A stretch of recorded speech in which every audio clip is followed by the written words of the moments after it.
He walked in wearing worn work clothes, a dirty metal toolbox in his hand. Every head turned. Nobody said a word, but their eyes said it all. He does not belong here.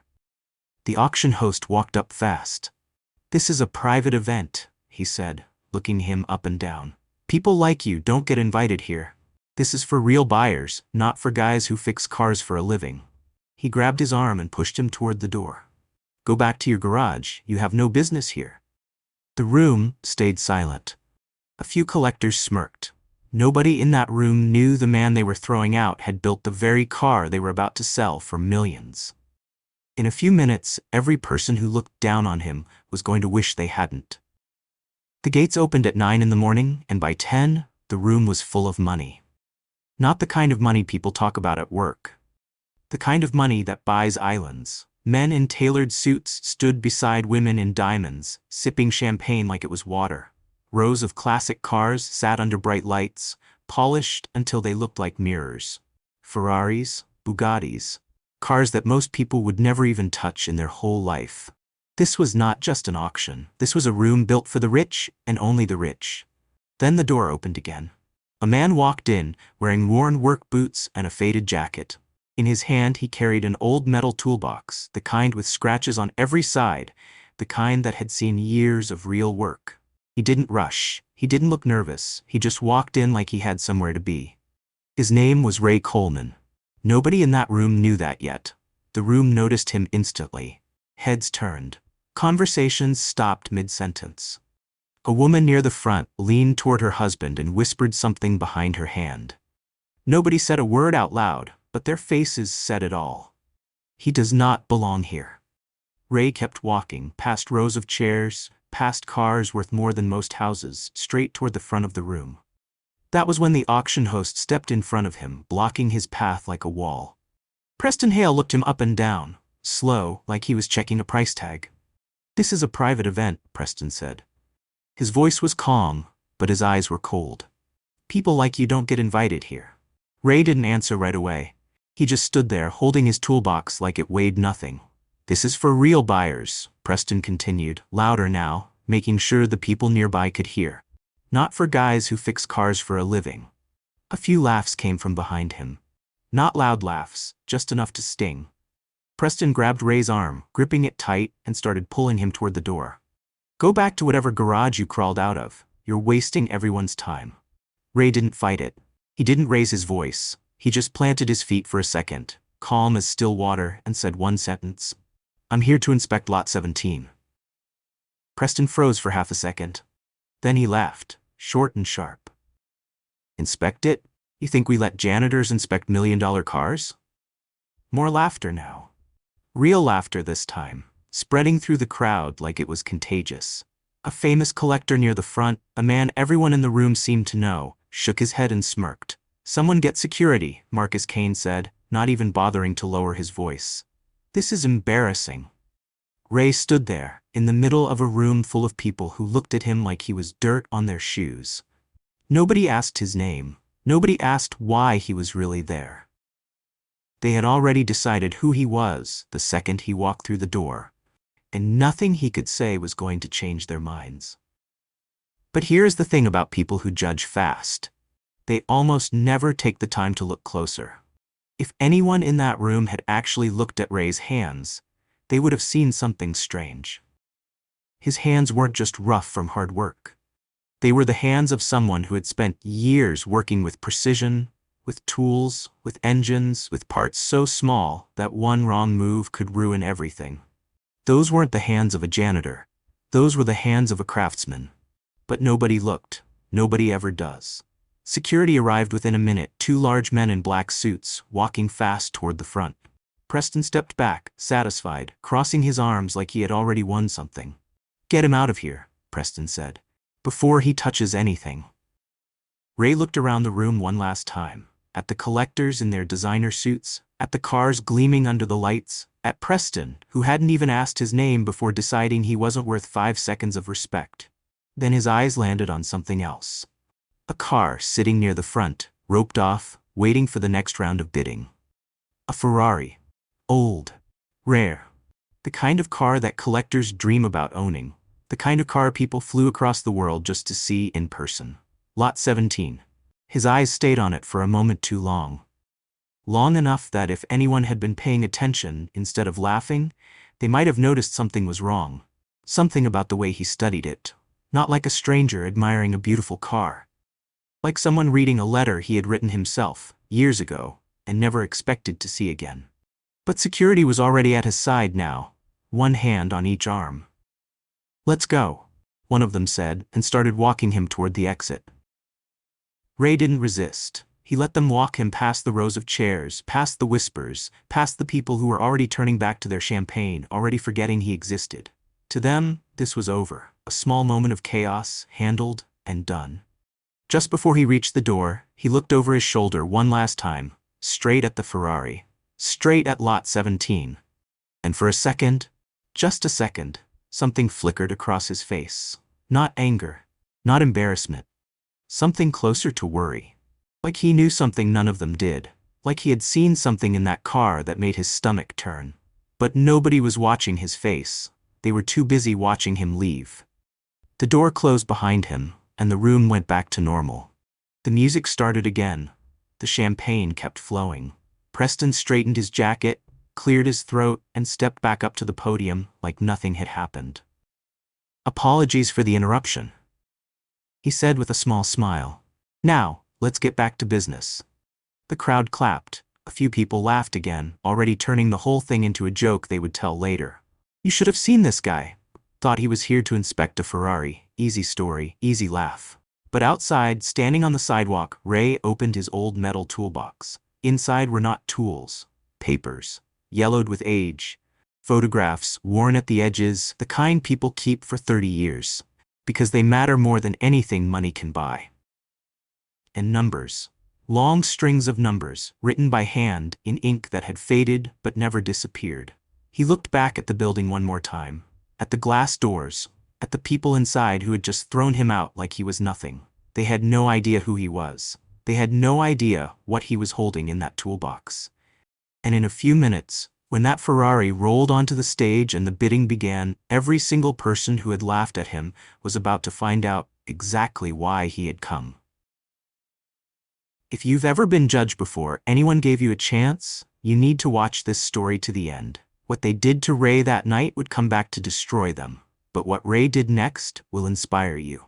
Welcome back to the channel, where we tell stories about people who were underestimated and proved everyone wrong.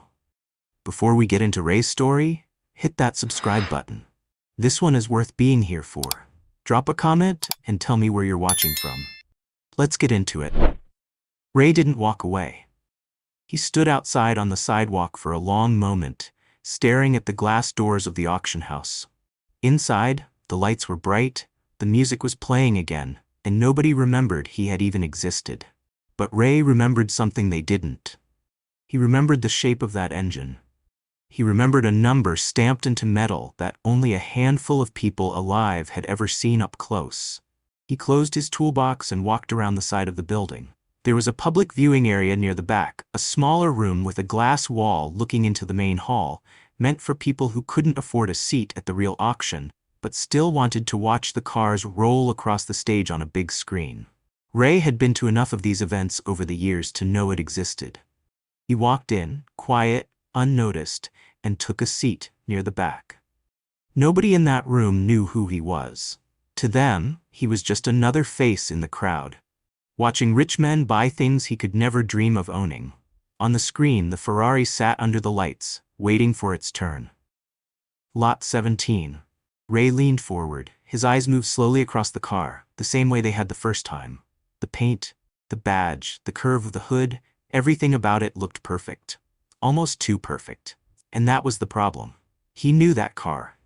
Not because he had seen it in a magazine, not because he had read about it online. He knew it because he had built it. Every wire, every bolt, every part had gone through his hands more than 30 years ago. Back when he still worked the line at a small workshop most people had never heard of. Back before the injury. Back before his hands started shaking too much for that kind of work. And this Ferrari, the one about to sell for millions of dollars, had the wrong engine inside it. He was sure of it. The cameras zoomed in during the pre-auction walk-around, showing off the engine bay for the crowd, and that was when Ray saw it clearly.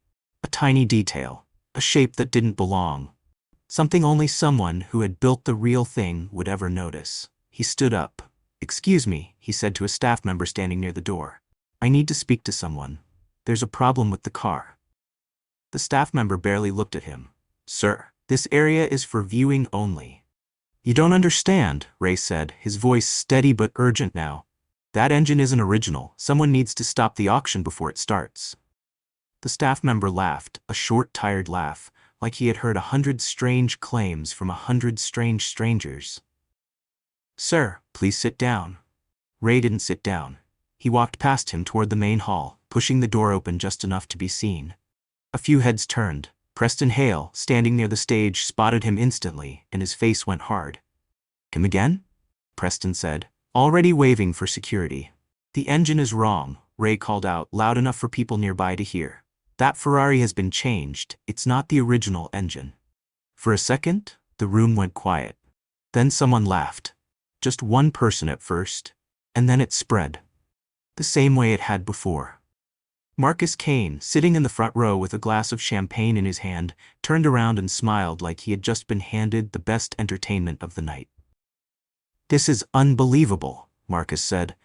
"The janitor is now an engine expert." More laughter, louder this time. "I'm serious," Ray said, stepping further into the room despite the two security guards already moving toward him. "Someone needs to check that engine before you sell it. You're about to make a mistake." "The only mistake," Preston said, straightening his jacket, "was letting you back in here." He turned to the crowd, spreading his hands like he was hosting a show. "Ladies and gentlemen, my apologies. This will not happen again." Security grabbed Ray by both arms, firmer this time, and pulled him back toward the viewing room. He didn't fight it, but he kept talking, his voice cutting through the noise. "Just look at the serial number," he said. "That's all I'm asking. Just look." Nobody looked. The doors closed, and Ray was pushed back into the smaller room, back to being nobody, back to being the man with the toolbox who apparently didn't know his place. The staff member who had spoken to him earlier shook his head. "You need to leave," he said. "Now." But Ray didn't leave. He stood near the glass wall watching, because some part of him needed to see what happened next. Not because he wanted to be right, because he was scared of what would happen if he was. The auction began. The auctioneer's voice rang out through speakers, fast and sharp, the way auctioneers talk when the room is full of people who don't blink at big numbers. Bids came in from every direction. Paddles went up, numbers climbed. 2 million, 2.3 million, 2.6 million. Ray watched the numbers rise on the screen, his stomach tightening with every jump. He thought about warning them again. He thought about pushing past security, about making enough noise that someone, anyone, would actually stop and listen. But he had already tried. He had already been laughed at twice.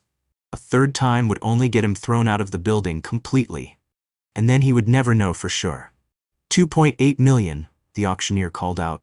Going once, going twice. A pause.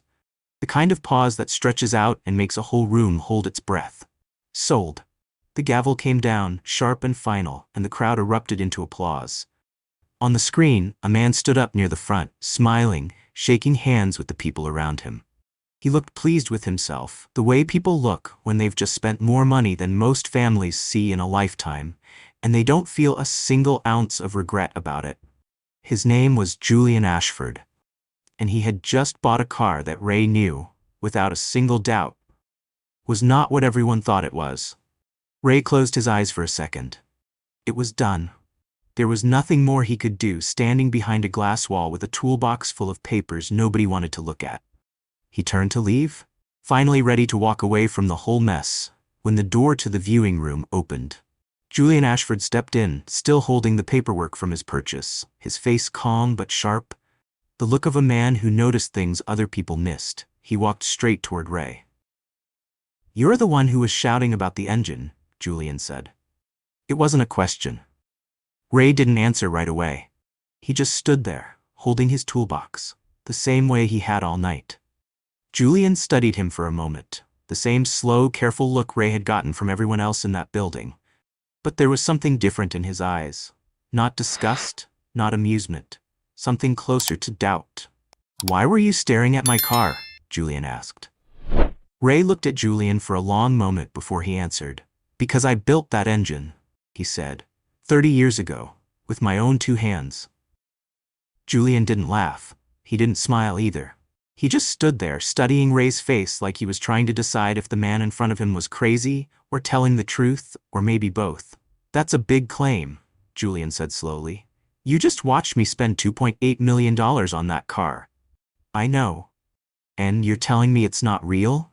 Ray set his toolbox down on the small table near the wall. His hands, rough and steady, undid the 2 latches on the side.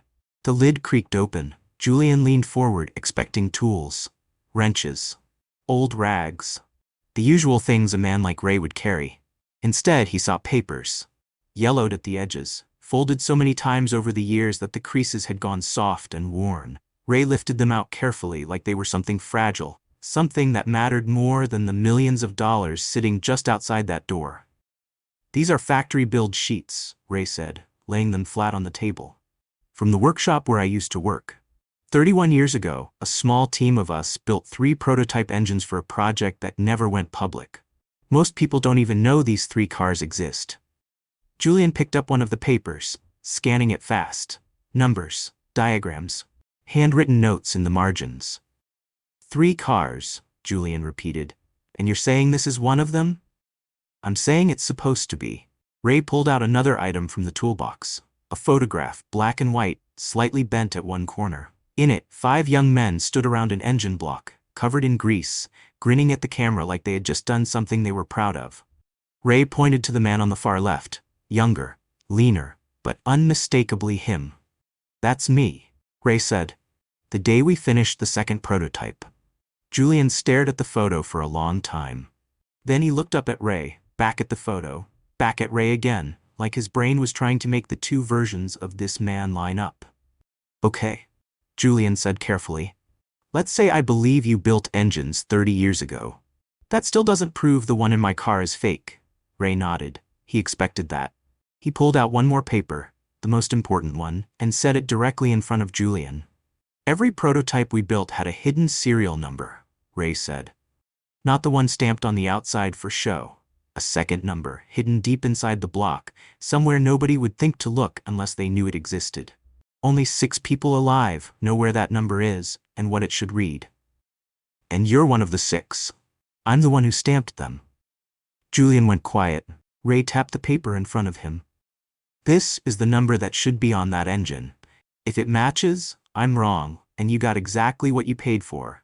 If it doesn't match, that engine was swapped at some point, and somebody sold you a car that isn't what they said it was." For a moment, neither of them said anything. Julian looked down at the paper, at the long string of numbers written in fading ink, and then back up at Ray. "You could have written that number down 5 minutes ago," Julian said. "How do I know this is real?" It was a fair question. Ray had expected that too. "You don't," Ray said. "Not from me standing here talking. But you have people. Experts.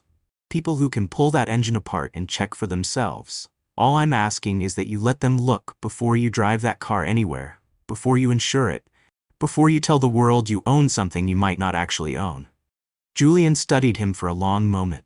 Something in Ray's voice had shifted the whole conversation. He wasn't begging. He wasn't trying to sell a story. He was just laying out facts, calm and steady, the same way he had been trying to do inside the auction hall before security dragged him out. "Why didn't you just say all this in there?" Julian asked, nodding toward the main hall. "Instead of shouting from the back of the room?" Ray let out a short breath, almost a laugh, but not quite. "I tried. Nobody wanted to hear it from a man in work boots carrying a toolbox. I could have had the actual factory papers taped to my forehead, and it wouldn't have mattered. They already decided who I was the second I walked in." Julian didn't argue with that. He had watched it happen himself. He looked back down at the papers spread across the table, the build sheets, the photograph, the hidden serial number written in ink that had survived 30 years in an old metal box. Then he looked back at Ray, and something in his expression had changed completely. The doubt was still there, but it was sitting next to something new now. Worry. Real worry. The kind that comes when a man realizes he might have just made the biggest mistake of his life in front of a room full of people who would never let him forget it. If this is true, Julian said slowly, I need to know right now. Not tomorrow. Not next week. I know, Ray said. That's why I'm still standing here instead of walking home. Julian pulled out his phone.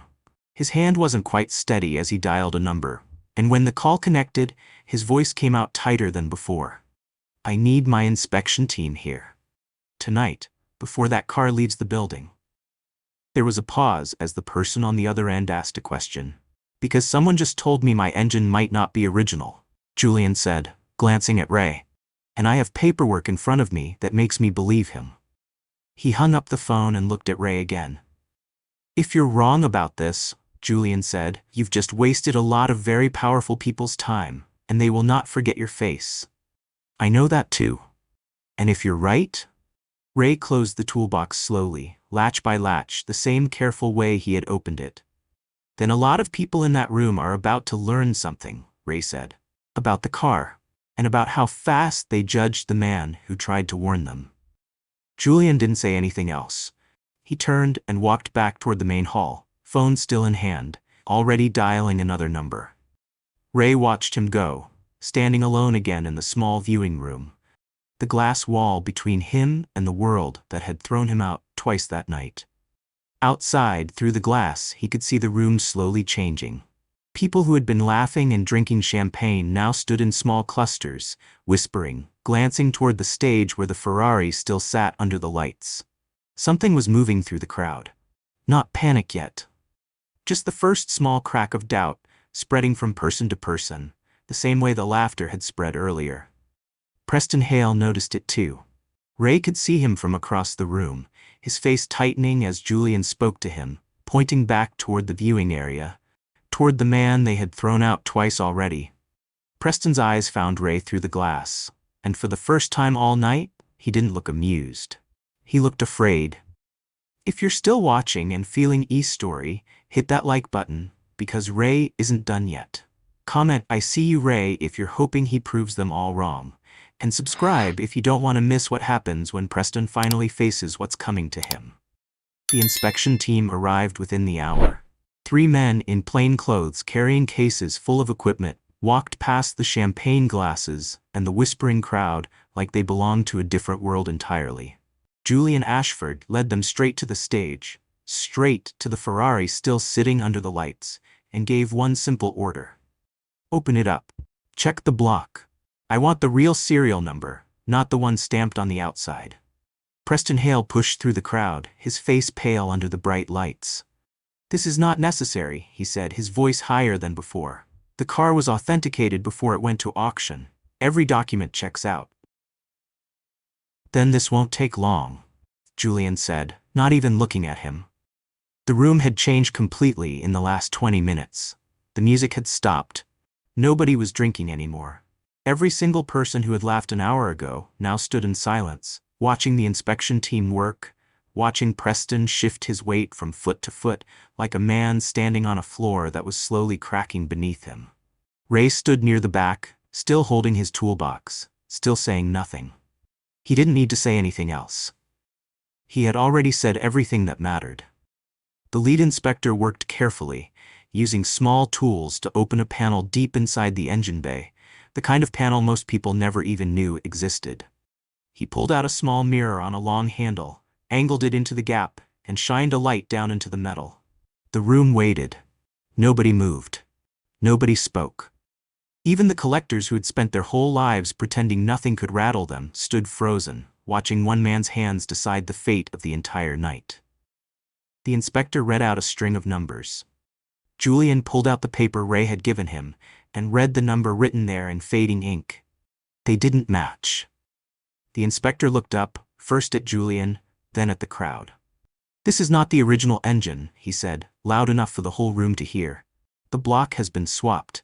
This is a replica, not the factory unit. The silence that followed was the kind that hurts. Then it broke, all at once, into noise. Gasps, whispers turning into loud arguing, Someone near the front dropped a glass, and it shattered against the floor, but nobody even looked at it.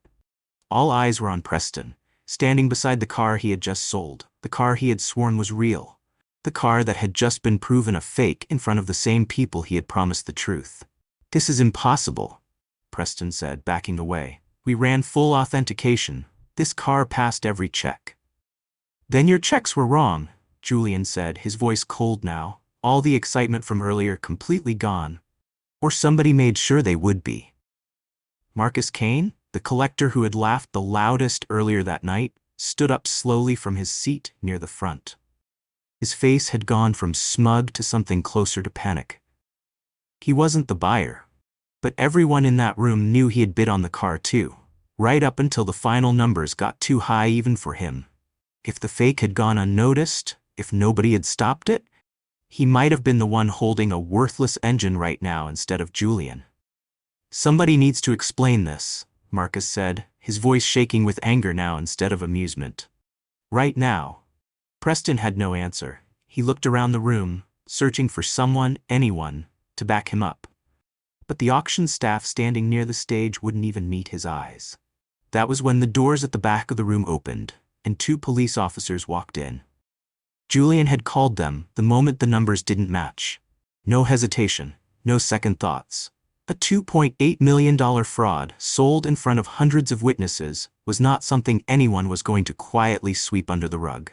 The officers walked straight toward Preston. "Sir, we need to ask you some questions," one of them said, "about the sale of this vehicle." "This is a misunderstanding," Preston said, stepping back, his voice cracking now. "I didn't know, I swear I didn't know." But the room had already turned against him. The same people who had trusted him an hour ago, who had clapped when he stepped back up to the podium, now stared at him like he was the one who had never belonged there. The auction company's name was already being whispered from person to person, phones coming out, people typing messages to friends and colleagues who weren't even in the room. By morning, this story would not stay inside these 4 walls. Everyone could feel it. Julian turned toward Ray, standing quietly near the back, watching everything unfold exactly the way he had feared it would. "You were right," Julian said.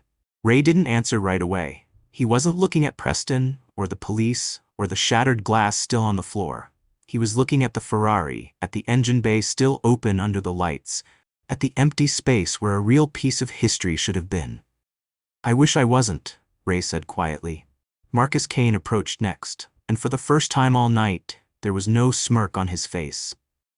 "You said something about a man who built prototypes 30 years ago," he said. "That was you?" Ray nodded. Marcus opened his mouth, then closed it again, like he was trying to figure out how to undo the last hour of his life. The laughing, the mocking, the comment about janitors that had gotten the whole room going. None of it could be taken back now, not in front of everyone who had heard it, not with police standing in the middle of the room. "I owe you an apology," Marcus said finally. Ray just looked at him. He didn't say it was fine. He didn't say it didn't matter. He simply said, "You do." The investigation moved fast after that. Within days, it came out that the auction company had skipped several verification steps to rush the sale through before a deadline. Preston Hale was suspended immediately, pending a full inquiry into how a fake engine had made it all the way to a public stage without anyone catching it. The company itself was placed under review, their reputation crumbling in real time as news outlets picked up the story. Marcus Kane, once known across the collector world for his sharp tongue and bigger wallet, found his name attached to every article about the scandal, not as a victim, but as one of the loudest voices who had mocked the one man who turned out to be right. Some of his old business partners stopped returning his calls. Doors that used to open for him started staying shut. The buyer's money was returned. The car was pulled from circulation, headed for a deeper investigation into where the real engine had gone and who had made the swap. But through all of it, Ray never asked for anything. He didn't demand money. He didn't threaten to sue. He didn't even ask Preston or Marcus to apologize on camera, though plenty of people online were already calling for exactly that. When reporters started calling, trying to get a comment, trying to build a bigger story out of the humiliation angle, Ray kept his answer short and simple. "I just told the truth," he said. "Every time. That's all I did." He never mentioned the insults. He never brought up being grabbed by the arm, or being called a janitor, or being told to crawl back to whatever garage he came from. He let the facts speak instead, and somehow, that made the whole story hit even harder. People weren't just angry on his behalf anymore. They respected him, because a man who had every reason to want revenge, who had been humiliated in front of hundreds of strangers, chose instead to simply be right, and let that be enough. But the story wasn't over yet. Word was spreading fast now, past the auction world, past car collectors, into the kind of headlines that get shared far beyond the people who were actually in that room. And somewhere in that growing wave of attention, a reporter was already picking up the phone, ready to ask Ray Coleman the one question everyone wanted answered. Why had he stayed quiet about who he really was for so long? Ray Coleman didn't own a television. He found out how big the story had gotten from his neighbor, an older woman named Betty, who lived 2 doors down and had known him for almost 15 years. She knocked on his door one morning, holding her phone out like it was on fire. "Ray," she said, "is this you?" On the screen was a photo from the auction, grainy, taken by someone's phone from across the room. Him, standing near the stage, toolbox in hand, while police talked to Preston Hale in the background. The headline above it read, "Retired Mechanic Exposes $2.8 million Fraud at Elite Car Auction." Ray looked at it for a long moment, then handed the phone back. "That's me," he said simply, and went back inside to finish his coffee. By the end of the week, the story had spread far beyond the collector world. News stations picked it up. Car enthusiast channels made videos breaking down every detail. People who had never cared about classic cars in their life were suddenly talking about a man in work boots who had been thrown out of a rich man's party and turned out to be the only person in the room who was actually right. Reporters started showing up outside his house. Most of them he turned away politely.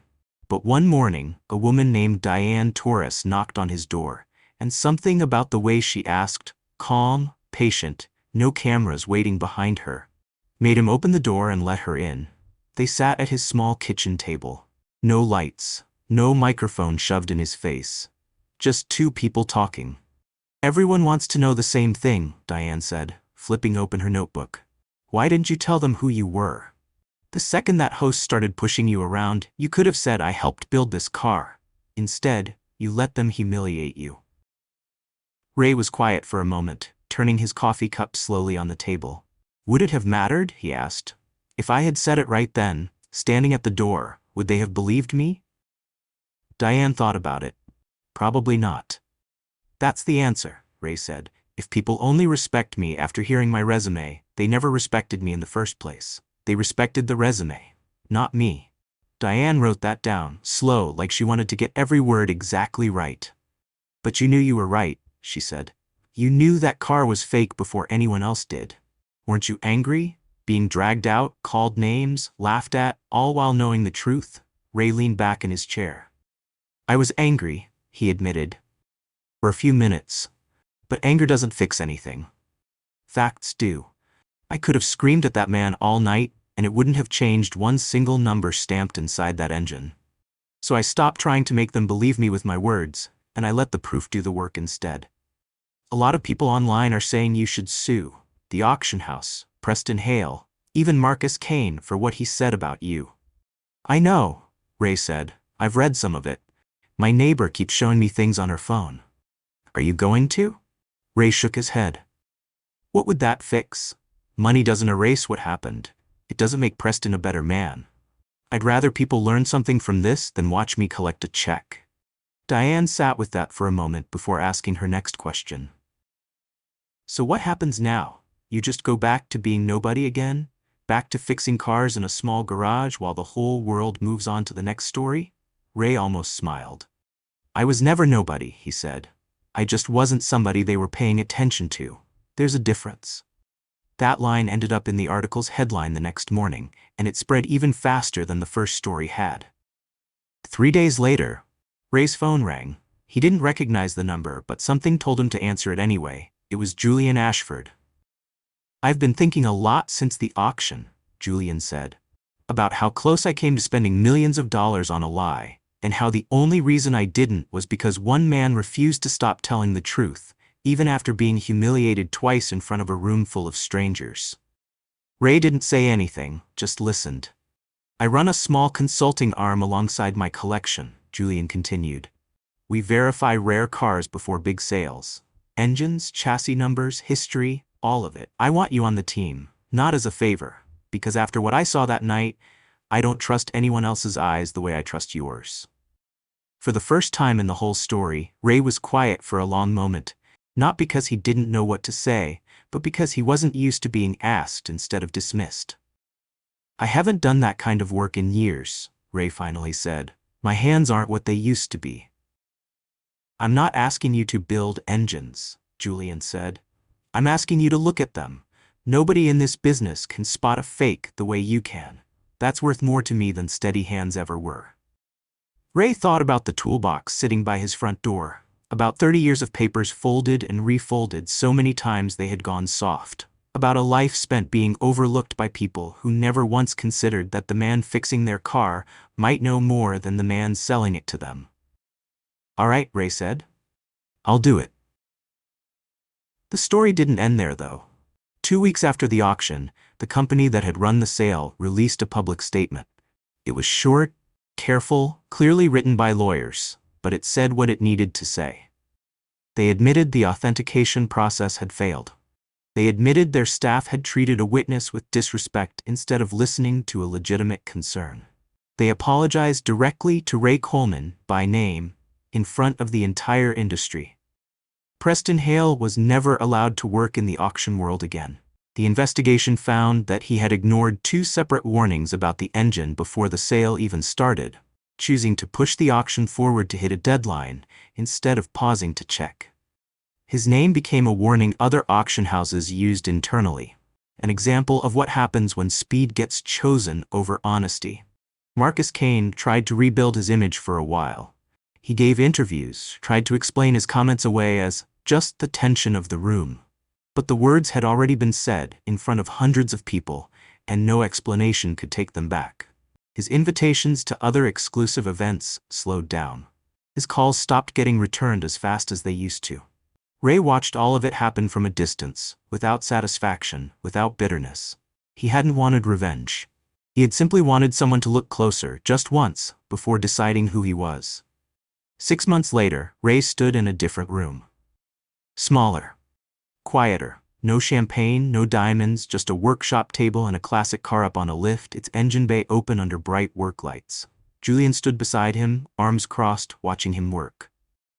See it? Ray asked, pointing to a spot deep inside the block. Julian leaned in. See what? Exactly, Ray said. That's the point. If you can't see it and I can, that's the whole reason you hired me. Julian laughed, and for the first time since they'd met, it wasn't a laugh built on nerves or doubt. It was just 2 men doing honest work in a room where nobody needed a toolbox to prove they belonged. Ray Coleman never went back to being a janitor in anyone's eyes again. Not because he had finally told them who he was, but because he never had to. If you enjoyed this story, hit that like button. It really helps the channel grow. Drop a comment and tell us where you're watching from and your favorite moment in Ray's story. Subscribe so you don't miss stories like this one. We tell stories about people who were counted out and proved everyone wrong. There's more coming. See you in the next one.